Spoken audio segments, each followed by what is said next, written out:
Welcome, everyone, to today's show. Boomer and Gen X are walking to a bar, coming to you from the Rabbit Hole Studio, where you, as our listener, will experience some wit and wisdom, some smartassery, and a mother and daughter questioning, are we even related?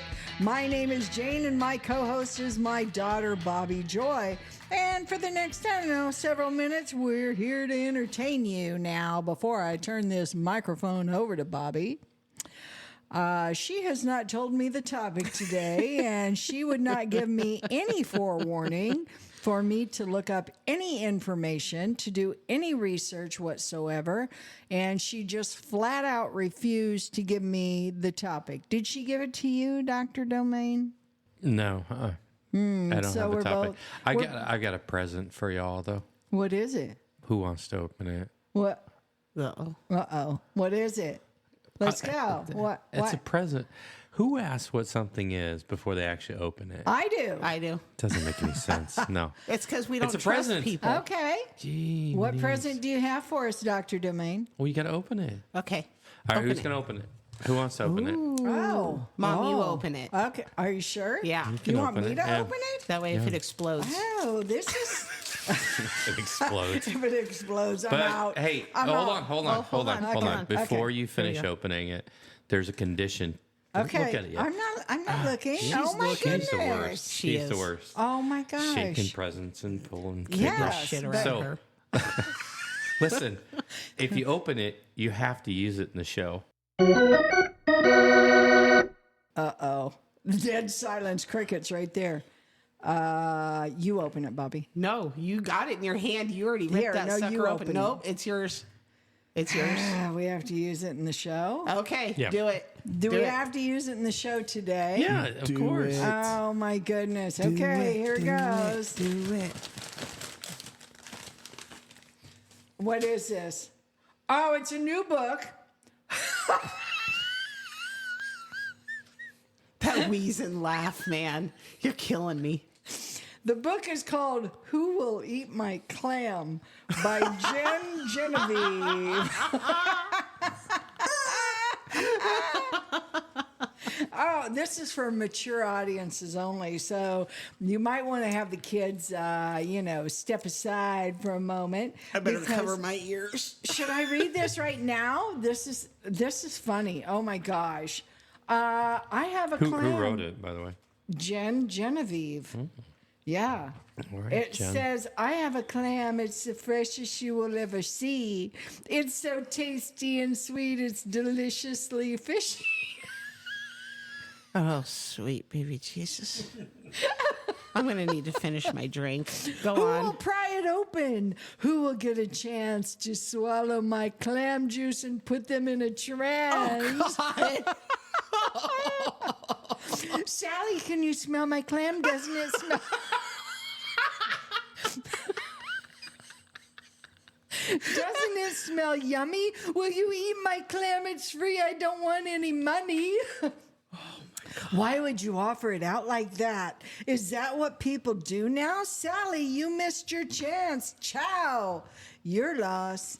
I didn't see the problem. I didn't understand the drama. Look at my clam. Do you want to taste, Tatiana? What is wrong with you two? Tatiana seemed offended by the offer of my dish. Get that away from me. I'm allergic to fresh fish. I thought she was going to say, get that away from me, you bitch. I didn't understand why people would refuse. Normally, my clam gets a 5-star review. James was walking, just following his nose. Oh, God. We can't have anything nice. He could smell my clam from the next road. No. I had to come. Run away. I had to come and see what was making that scent. Can I pry it open and eat it with your consent? My clam was juicy. It was so sweet. James said, I can't wait to eat this treat. Oh, my God. James slurped and munched. He loved the taste. Every drip was consumed. Nothing went to waste. God. My clam was fully open. It was truly devoured. James took his time. He was eating for an hour. There's no way. There's no way. That was delicious, James said with a grin. I'd love to eat it again, or is it a sin? Oh, now you're asking. Oh, now you ask. Yeah. James was a real one. He loved eating my clam. He ate my clam perfectly and said, more where that came from, ma'am. Oh. I'll have more, sir. The moral of the story is this. If you are giving your clam away for lunch, find someone who is a proper munch.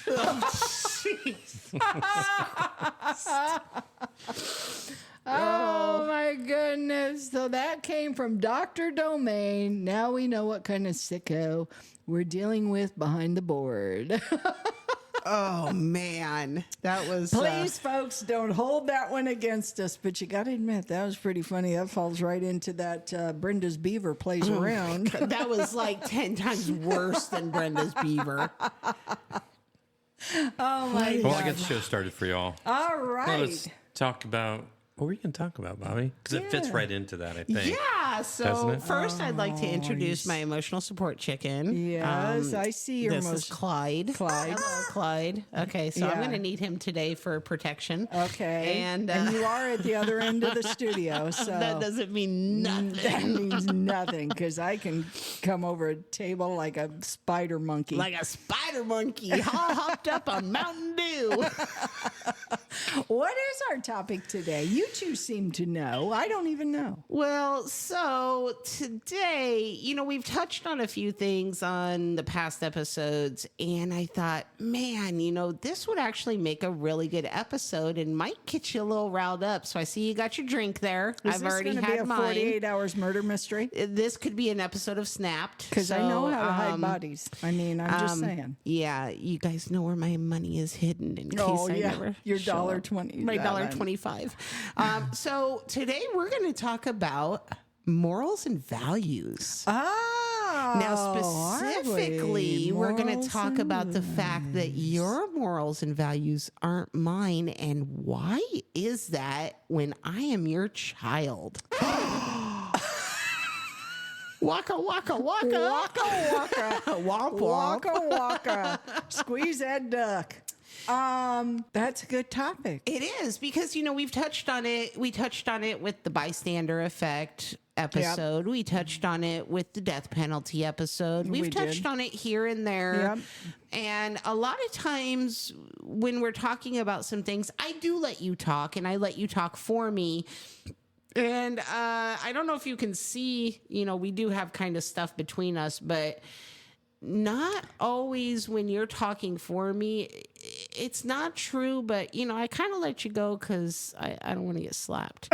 So we're gonna bring this to the table today. So you're saying that maybe you disagree with me on some things? I'm saying that I do disagree with you on things. Yeah, I do. Okay. And it's funny because a lot of families and parents and things like that, they go, well, I raised my child like this, I raised them like this. And then a lot of times, even in society, they're held to that standard of, well, your child did this wrong, or your child, chose this path, and so we're going to hold you as a parent accountable. Okay. I don't agree with that. Okay. Because you can raise somebody in a household with one thing. If you don't turn that phone off, I'm going to throw it in the toilet. But, you raise your child in a setting that you try to instill morals and values on them. You try to raise them as you want them raised, but from birth, they're their own person. You can hope and pray over them, and you can try to guide them in the right direction. But ultimately, this is their life. This is their journey. They're going to choose what they choose regardless of how you raise them. And so we're going to discuss some of this today. Okay, well, let's open it right up because you're the one who brought this topic up. Yeah. And you're right, we have touched on it in the past and we've kind of floated right over it. We have. And, I do know based on your facial expressions and how badly you're snorting at the other end of the studio sometimes on how much you disagree with me, but you haven't said anything. And some of that, let's say, morals, values, and principles, you do that out of respect. Absolutely. It isn't, because I agree with my mom. And fear. And there's nothing wrong with There's nothing wrong with a little fear. There's nothing wrong with instilling a little fear into them. So let's give our listeners a little visual here. So my mom, how tall are you? 5'7". Okay, so my mom is 5'7", maybe 130 pounds soaking wet. I am 5'10", 5'11" almost, and I'm right around 220 pounds.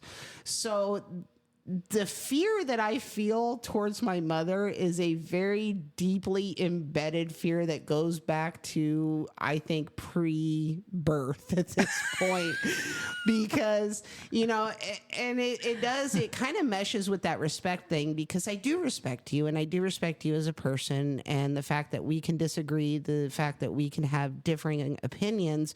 But when it comes right down to it, you scare the hell out of me. And you always have. And, I'll go toe to toe with a, 300-pound, 6'5" man before I'll go toe to toe with you. I don't know that that's fear as much as I think that it's a fear of what the repercussions are. Right? No, it's fear. I think it's fear. And let me explain what I mean by that. I think that a fear of the repercussions are, I'm going to not only, could I take her out? Yeah, I probably could. You're not going to. But on the other hand, you could take out our relationship. You could take out my grandkids' relationship by doing something like that. Yeah. I think there's a lot more at stake. So, when you say fear, you probably do have fear of God in you. Oh, yeah. Yeah. From a very early age. Anyone who knows me personally. And let's start there. Let's start there, because that is something that we do not agree on.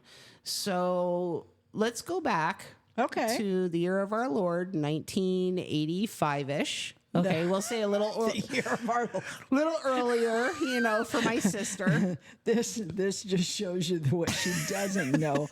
Let's go back to the year of our Lord, 1985. Okay.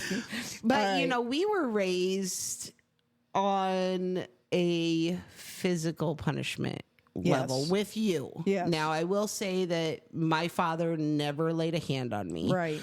His was more of a disappointment. I didn't want to disappoint him. That was, worse than any physical thing that he could have done to me. Mm-hmm. You, on the other hand, you beat the shit out of us when we needed it. Right. And, to the point where my mom had a paddle. My dad made her a paddle to hit us with.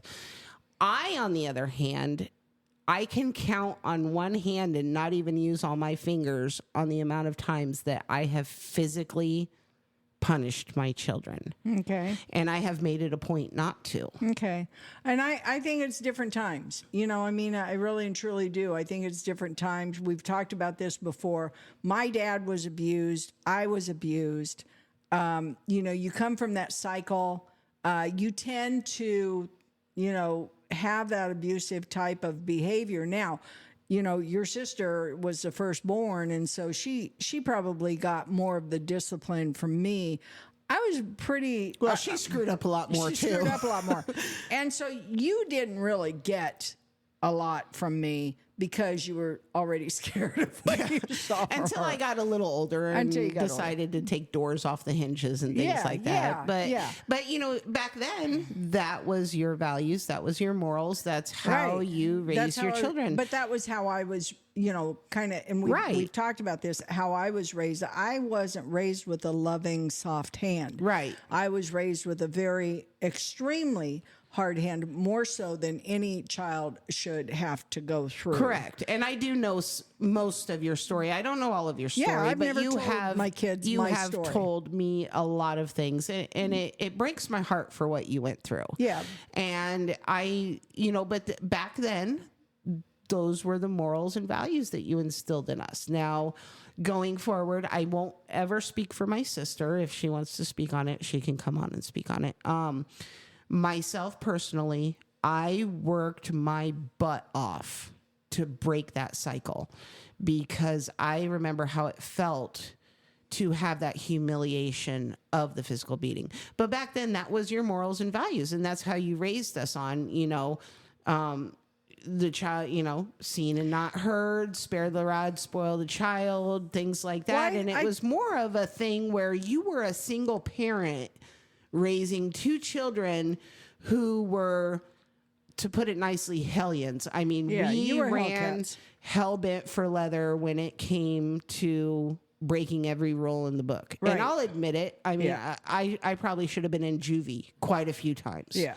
But it's morals and it's values that I grew up with that I have since broken and have stopped with my own children. Now, I'm not saying I'm better than you. I'm not saying that it's... Well, it kind of sounds like no, you are but I'm saying not. that, I'm saying that with the tools that I have, with the tools that you gave me, this is how I chose to do it. And that's one thing that we differ on. We do. And there have been times that you have put hands to grandchildren. They deserved it. Let me tell you, first of all, it would they be deserve rare. to get their asses It would be whooped. rare It would ever happen. Very rare. And it was a lot early on, you know, with the older grandchildren and things. And it would have been very, very rare, because I felt like extremely rare. You guys needed to discipline your own kids or take them Correct. home. But that's just one example. Now let's look at another example. You know, we talked about the bystander effect when we were talking about what would you do kind of thing. What would you do? And you said, I would, let's take our listeners back who haven't actually listened to that podcast episode. We were talking about, well, what if you see someone stealing food or baby items or necessities? And I told Mom right away, I didn't see nothing. I'm blind in one eye and I only see 50% out of the other.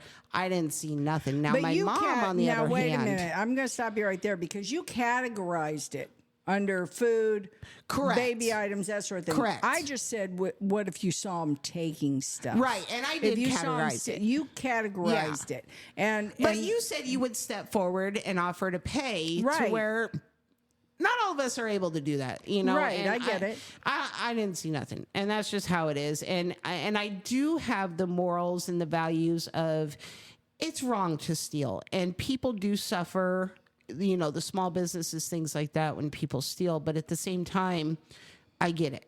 Yeah. I'm more of the I'm not going to make their life harder, because if they're stealing baby food, their life is as hard as it's, ever been at this point. Yeah, and categorizing it like that, I understand where you're coming from. I really and truly do. Now, when we talk about morals and values, discipline is a subset of morals and values. Yes. I was trying to teach you kids morals and values. What's right, what's wrong, what you do to people, what you don't do to people, what you, you work hard, you don't steal, you give, all of those things. My morals are do the right thing even when nobody's looking. Right. My standards and my principles and those sorts of things are the things that I live by. The discipline is what happens when you don't do those things. Correct. So let's make sure that we understand those levels, because the discipline is a totally different thing. Right. And we're gonna be bouncing back and forth on all different levels here. I'm just kind of giving examples here. When we talk about morals, standards, and values and principles, okay, to me, those are the things of, my morals are what's right and wrong. Correct. What's good and bad. Now, would you say that your religion holds a good chunk of your morals? Like you draw from your religion a good chunk of your morals. That's where you draw from. I draw from my spiritual belief in God and Jesus Christ and the Holy Spirit. I've said this before. Religion to me is kind of a sketchy thing, so we aren't going to get into that. Well, we're not talking organized religion. I'm talking your own personal. Okay. Yeah, I would say yes. And we were down at the farmers market one day, and one of the guys, they had a booth there of atheists. Yeah. And one of the guys had, was kind of yelling out, are you limited in your life? And blah, blah, blah. And he was kind of, obviously he was drawing people in, yeah. He was advocating for an atheist. And Dr. Domain looked at me and he said, do you think we're limited? And I said, absolutely we're limited by the word of God. Right. And we want to be limited by the word of God, right? We want to follow those rules. And so, I think that drives me. My mom was very, very religious. And when I was a kid, I did the same thing you kids are doing to me now, is I said, oh, for the love of God, please stop talking about. No, wait, I don't do that. No, I don't do that to you. And but I was always there with Grandma Dickie, with her Jesus radio was always on. God love her. But I never had a problem with that. I did. Right. I felt like it was being shoved down my throat and I was being judged all the time. And now but wait, let me just explain. Yeah. I think there's a difference between teaching, morals and values about, a religion that focuses on love and understanding and forgiveness and that sort of thing, as opposed to being threatened. He's coming after you. He'll be back one day, and he's going to judge you, and you're going to burn in hell. Yeah, and that was kind of how we were raised, right. By brimstone and fire, and so we were scared, and so that was something that I really rejected. Right. And I remember that. I remember that. Yeah. And now that I've gotten older and I certainly understand, I feel like I understand a lot more. And I feel like I'm much more understanding with people than I've ever been it is about love. It's about understanding. It's about forgiveness. It's about give them the benefit of the doubt, for crying out loud. So let me what's it going to hurt you? Let me ask you this. So we all know you are very spiritual. You have a very strong spirituality, belief, whatever people want to call it, a religion, a bond with God. Yes. Okay. Do you think that without that, the morals and values cannot be the same? Like, let me give you an example. Like, let's say, that I'm very open with my children. Yes. I do not raise my children in a religious household for a reason, and it has nothing to do with anything bad against you or religion or God or anything else. I have raised my children with morals and values and respect. Now, do you think that without that religion, that it could still be having those morals, don't kill people, or let me just answer that real quickly. The answer is no. You don't believe that? I do not, beyond a shadow of a doubt, do I believe that because there's too many people that do wrong unless they're being watched to do right. So you think that the threat of damnation, let's say, is what keeps people's morality on the level that allows the population to coexist in a peaceful way? I think that it plays a big role. Now I want to mention this because... And I'm not talking one certain religion. I'm talking all religions. Sure, because they're all tied. You're all, it's all tied together one way or the other. One way or the other. Right. We have a niece I have a niece that is, she doesn't believe in God at all, and she's made that very clear to me. And love her to death. Now, does she go out and murder and kill and steal and do all of that stuff? No, she doesn't. Right. Okay? So there are some boundaries there, and you have to ask yourself, what's stopping you? What is stopping you? If you don't believe in God, you don't believe in Jesus, you don't believe in that Holy Spirit, or you don't believe in your Creator, what's stopping you? So what is stopping people then? That's a good question. That's a great question. Natural law. And I think it is natural law. And maybe you want to weigh in on this, Dr. Domain, because you're more of an expert on this than I am by far. But I really and truly do feel, for the most part, Bobbi, we have to have, there's always a... So you have to have that threat of... I don't think you have to have that threat. I think there's always an opposite, right? Good, bad, light, dark. I think there's always... We know there's evil in the world. There's got to be good, right? And it isn't just, I'll do a good deed today. A good deed does not a good person make.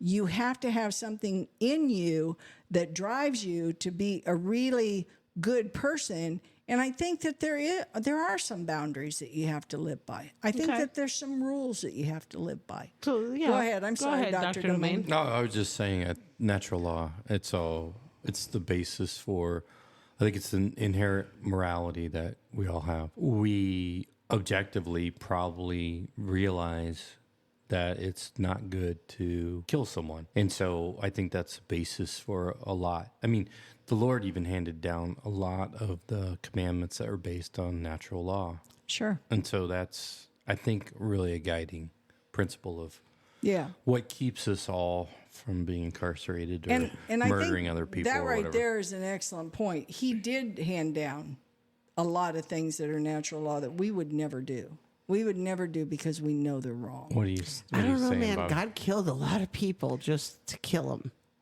Oh, okay. So, I'm not saying. But I don't want to get, I don't want this whole podcast to be about religion. Discussion. Yeah, but I mean, I don't want to pull it all into religion because that's not where I'm going with it. I get it. But I do want to say this, that, there's a lot of confusion out there about what's in the Bible and what God did and what Jesus did and that sort of thing. And you're right. There were a lot of people that went to war for God, right? There were a lot of people that were killed on behalf of God. Smited off the earth. Off the earth. They're done Gone. with. Poof.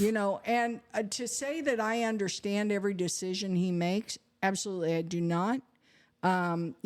We've had those discussions. How is it that happened? The Bible is full of brokenness. That Bible is not where somebody says, I'm not going to read the Bible. I'm not going to go to church. I'm not going to do that because, everybody thinks that they're so great. There's nothing but brokenness in that Bible to show that he created us and we kept screwing up. Well, I mean, people are going to people. They've been peopling since the beginning of time. We've been peopling. And it's not like he didn't know it was going to happen. And like I said, I don't want to pull this into religion type thing, but one thing that you did say that I'm going to kind of piggyback off of is when we had the episodes about the school shooting. Now, let me forward this by saying that's really been the only time that we have fully, and it's not even been fully, that we have opened up about the school shooting. One thing that I do remember that you had said, and you've said a few times, even in the death penalty episode, is the fact that I did let you speak for me, and I shouldn't have, but I didn't want to ruffle the feathers right then. You had said, where we were not about hate, we were not about revenge, we were not about, hurting other people, things like that. Listen, and this might come as a shock to you. I don't think it will, though, because I think that you've learned a lot about me in the last 10 years that you didn't know before, but I got a lot of hate, and I'm not ashamed of it, and I'm not going to let that go, because that's, a lot of people say, well, hate is like drinking a poison and expecting the other person to die. No, that's not how it is. A lot of people have come to us and said things which I call toxic positivity. And you and I have had this discussion before, and I've actually had to stop you before. Well, it could have been worse. Well, thank God. I've never said it could have been worse. Well, but you have on other things, though. It could be worse. I've never said it could have been worse. No, I'm saying on other things, though. You say, hey, look at the bright side. It could be worse. You could have it as bad as other people. That's toxic positivity. And that is something that we don't do in our household, because sometimes shitty things happen and there is no damn reason for it.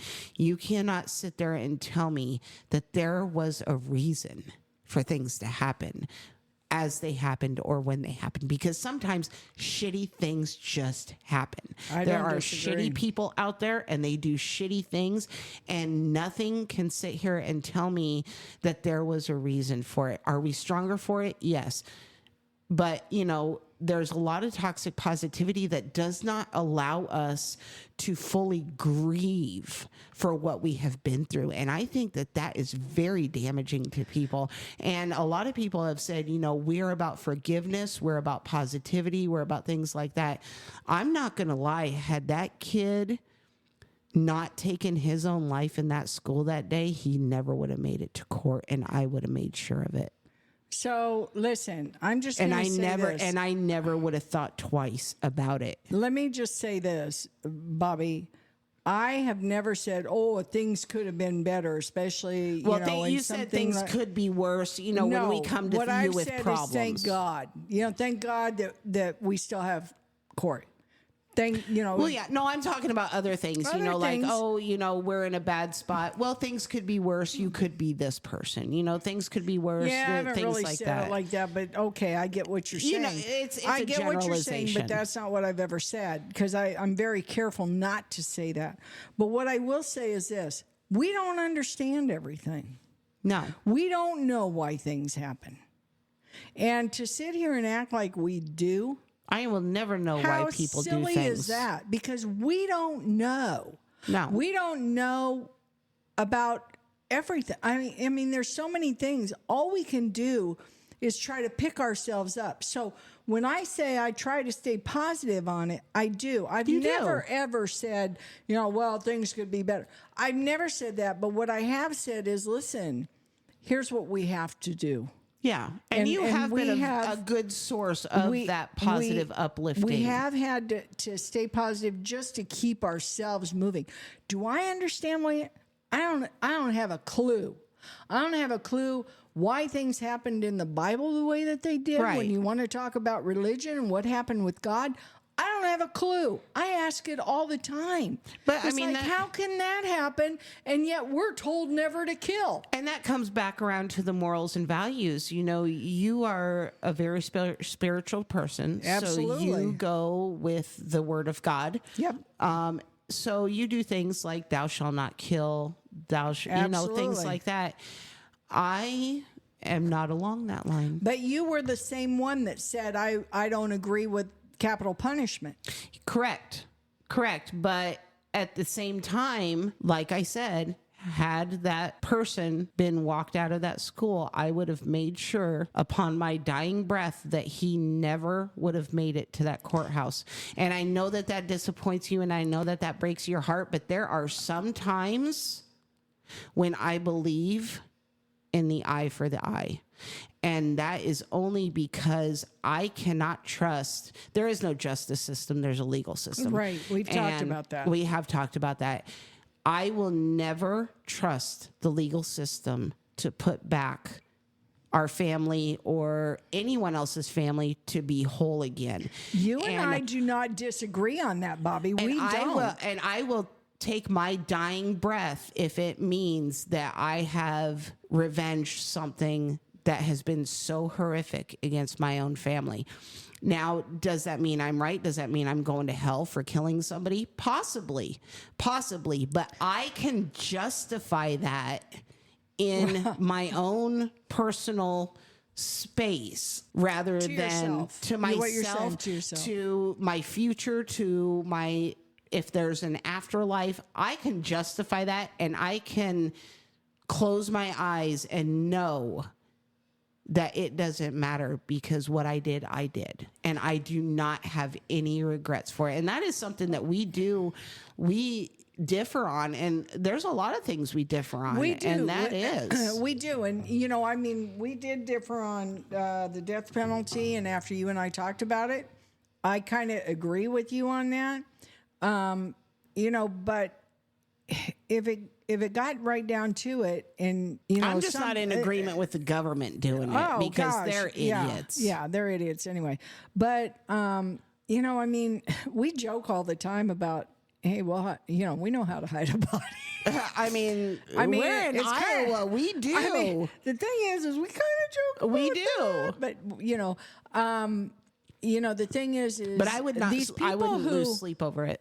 I will say that, yeah, you would. No. But these people who say, he killed my son, but I forgive him in court. They go, I've forgiven him. God love them for being able to do that. Because I don't know. I could never. And God help me, because I don't think I could. But the forgiveness is not for the offender. The forgiveness is for the survivors. I don't need that forgiveness. I don't need to forgive him or his family for what they allowed, for what they did, for their role in it. Yeah. I don't need to forgive them because I don't need that forgiveness. So getting back to the whole topic in general, of morals, values, standards, ethics, that sort of thing. Yeah. They're all different things, obviously. Yeah. Religion, to me, helps drive. That's kind of a guideline for me, right? For you, yes. Yeah. And for many people. For a lot of people. For a lot of people. But there are people out there that have no religion, no spirituality, and yet they still follow those moral lines. They still follow those ethical lines. And I think that gets back to that natural, way of life, natural rules. But I do see a lot of parents looking at their kids going, man, I didn't raise you like this. These are not our morals. These are not our values. How did you ever come up with this? And all I can say to them is, look, they're their own people, you know? And Bobby, when you guys were being, when you were younger, one of the things that, and I've said this before, I thought I was a good parent. I wasn't a really good mom because I wasn't a real nurturer. But my whole objective was to teach you right and wrong, what's good and bad, what you do and don't do, the things to make yourself feel valuable in this lifetime, and, to move forward and, turn you out to be a good citizen of society, not to be a burden to society. Right. It only took 40 years to stick. Well, but I mean, I want you to think about how many people, are raising kids that are literally burdens to society. Correct. Oh, whether it's, that I have, problems where I can't get a job because I can't go to work. I can't be with people. Or, I play games in my parents' basement for, 14 hours a day, whatever, to me, that's just part of society anymore. But my objective, was really to turn you out to be something of value. Right. I truly believe we are not here for ourselves. I truly believe we are here for other people. I truly believe that my job every single day is to look for a way to help someone else. I don't get to do that every single day, but I really do look for it. I think that should be something that is in your daily life. How can I help? What can I do? What can I do? But at the same time, I don't agree with that. Because in the overall cosmic universe of it, okay, who's going to make me happy? Who's going to look out for me? Who's going to make sure that my mental health and my life is something that I will enjoy and not just trudging through every day? And I'm going to tell you right now, we have a lot of mental health issues out there. Absolutely. There are absolutely real mental health issues, and we're not putting any of those down. Out there. There are a lot of fake ones. It's a trend. At this point, it's a trend. But, when it comes down to it, no one else is out there looking out for me. No one is. Everyone, and it's a narcissistic tendency. I'm not saying we're narcissists. It is narcissistic tendency. We are born with narcissistic tendencies. Absolutely. What's in it for me? Without them, no one else is going to give a shit if you're happy. No one is. No one cares. No one cares. Bob down the street doesn't give a shit if you woke up this morning wanting to kill yourself. He doesn't. I don't think that's really true. I mean, but you know what? When it comes down to it, I am the master of my happiness. Right. You're the master of yourself. So you're right. But, when it in the end all be all, I'm the only one that can make me happy. And if that means that I have to kind of shun some things of society, then so be it. If I want to go live off grid in a cabin in the woods and not talk to people for 402 days, leave me alone. Absolutely. I'm making myself happy. So what if I don't go down and volunteer at the food bank every week? So what if I that's don't not always donate what things? it's all about. You're right, but I'm just saying, in the overall, the forest for the trees type of thing, in the overall thing, no one else is looking out for your happiness. Your parents might be, your partner might be. They're choosing to. A lot of parents anymore are not choosing to look out for their children's happiness. What they're looking out for is their own. I get that, but as children grow and things like that, even you're looking out for your own happiness. And I don't fault you for that. I am looking out for my own happiness. I hope that you do. But I don't put your guys' on a shelf anymore. You're correct. But I hope that you do look out for your own happiness, because we're too busy trying to survive to worry about your happiness. Right. I get it.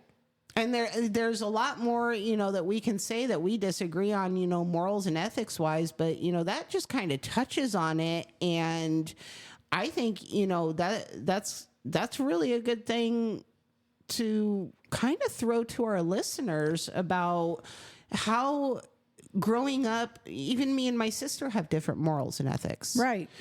So, sit down and think, how are my morals and ethics different from my brother, from my sister, from my mother, from my father, from my grandparents? And I'm not talking about generational ones. I'm talking about ones that you grew up learning and have either altered or shied away from because you have learned a truth in life that maybe they didn't have to deal with. Or you've grasped it. Yes. There's always that. And, what experiences did you have as a child growing up, or not even just growing up, but even in your 20s and 30s, right? Every day. Every single day. And so, to say, I don't care about somebody else's happiness. You're right. I'm responsible for my happiness. I honestly am responsible for my happiness. If I, don't feel something is going the way it needs to go, it's up to me to change that. Correct. Right? Like they say, pray to God, but row towards the shore because nobody's coming to save you. You can pray to God, but he gave you those arms to row. Exactly. So. And I'm going to tell the listeners, I do use a lot of religious terms and things like that because I have learned how to communicate with my mother and my grandmother who has passed on. And I do that out of respect for them, because when I am comforting someone, if they have a religious tendency or a spirituality, I try to use that in order to connect with them. Now, Bobby, you told me one time that you do believe in God. I didn't say I didn't. I've never said I don't believe in God. But my spirituality is different. It's different, and it looks different, and it sounds different, and it's personal to me. So it's not anything that I would ever need to put on a show for, or in a building, or share with other people, because there's a lot of things that contradict other things with me, and I don't feel like I want to explain them. Okay. All right. Well, I think that's probably where we should probably end for the day. I think that was a really good topic, but I do not appreciate you dropping stuff on me at the last minute where I can't look anything up or just even prepare. But thanks anyway. Some of the best podcasts come from the unprepared. So I do think that is all of the insanity that we have for everybody today. We sure do appreciate you joining us here at the Rabbit Hole Studio. Hey guys, if you like us, be sure to follow us, share us with your friends. If you hate us, share us with your enemies. We don't care. If you have positive feedback for us, or if there's a topic you want to discuss, if you have some constructive criticism, we've got an email. It's boomerandgenxer@gmail.com. If you have hate mail, well, we're just not interested in that. So until next week, I'm Bobbi Joy. And I'm Jane Burt. And you're stuck with us. Peace out. Later.